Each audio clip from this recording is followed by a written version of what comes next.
Masya Allah segala rupa serahkan ke Allah. Lamun Kangjeng Nabi ditanya ke sahabat-sahabat, ya Rasulullah, abdi teh hayang sugi sanu pangsugina? Allah penta kanu pangsugina. Abdi hayang gagah sanu panggagahna? Allah penta kanu panggagahna. Abdi mah hayang kuat, numpang kuat da saha? Gusti Allah penta kanu pang kuatna. Hayang naon? Penta ka Gusti Allah. Itu Kangjeng Nabi mere cara penta hayang sugih ulah menta kamomonon. Urang cisoka mah menta kamomonon atuh. Sagada ka Gunung Kawi segala macam-macam, minimal menta tulisan kaki Nurjaya. Bukunya nana ge susah. Suka Gusti Allah. Adi susah Allah. Penta ka Gusti Allah. Sugi nu menta kaya sahabat abdi mah hayang boga ilmu, aya nu boga ilmu saha? Gusti Allah penta ka Allah. Demantak Gusti Allah pernah nyarios kieu kapan? Ana ilmu la ilmalak, kaula ilmu anjeun eueuh ilmuwan mun eueuh kula. Lamun urang boga ilmu haju di aku ku urang sok dicabut deui ku Gusti Allah. Urang boga ilmu ulah di aku sebab cak Gusti Allah ana ilmu, kaula ilmu anjeun. La ilmalak, eueuh ilmuwan maneh mah tuh ja ilmu nu aya di maneh teh nu aing. Sok ilmu nu aya di maneh, ilmu aing titipan ti aing, ketika maneh ngalaksanakeunana teh beres dicabut ku aing sia ilmu sia. Pencabutan ilmu teh kumaha? Cek sahabat ka Kangjeng Rasul. Pencabutan ilmu teh ke hiji ilmu nama aya ngan nu biasa munajat ka Allah meunaheun teu ngeunaheun. Nu biasa nikmat tahajud ieu mah teu ngeunaheun teu nikmat. Aya deui nu dicabutan nu biasa hudang ti peuting teu bisa hudang, pencabutan ilmu. Aya deui nu biasana manehanana bisa ngajar dengan tenang jeung santri kulantaran manehanana kuari geus beda lengkah-lengkahna jeung pamarentah, maka teu dibere istiqomah jeung santri. Pencabutan ilmu belah dituna engke bakal paroho. Kuari baik kuari, kula lamun nyoba ka Amir, coba ti kolam Muhammadun datang ka Anggeus, dibere ku aing mir 5 juta ya, aing mau 5 juta.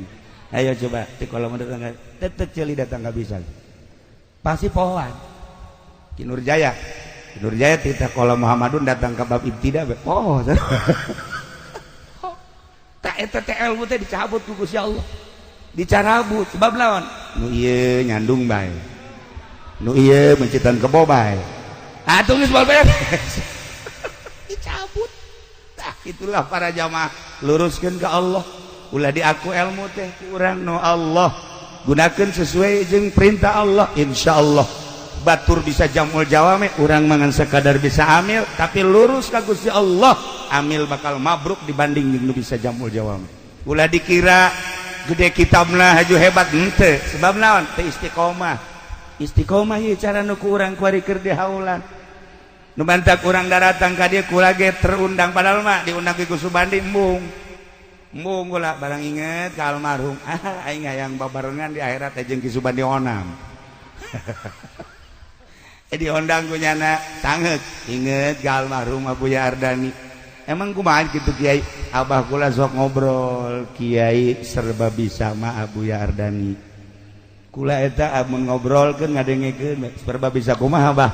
Kori nya nama bisa, ceramah nya nama bisa, mamaca nya nama mamaca tuh nya nama adu kikiran bae asakanya nama tolol meureunana. Mamaca kudu berobani nya nama bisa. Masya Allah sagala bisa taki Ardani mah. Oh di samping eta tamarhaban nu kuari berkembang di ditu tuh di Kendal di pondok terus ka ditu ka rajek eta teh meunang ngadidik Abuya Ardani. Istimewa dan mantap. Oh berarti ahli Allah tur ikhlas hayang ka bawah. Ieu mah kula mah lain undangan Ki Subandi ja. Lain kula mah undangan Abuya Ardani. Ngan wasilahnyana sih. Kitulah para jamaah kaum muslimin wal muslimat rahimakumullah. Balikan deui. Ialah Kangjeng Nabi Ibrahim alaihis, Kangjeng Nabi Ismail alaihis salam. Kita dipencit nurut. Mudah-mudahan orang diberi anak sing narurut cara Kangjeng Nabi Ismail. Mudah-mudahan orang boga anak cara Kangjeng Nabi Ismail pinterna. Mudah-mudahan orang boga anak cara Kangjeng Nabi Ismail nurutna. Mudah-mudahan orang boga anak kos Kangjeng Nabi Ibrahim barahana, loyalna jeung sagala rupana. Amin ya robbal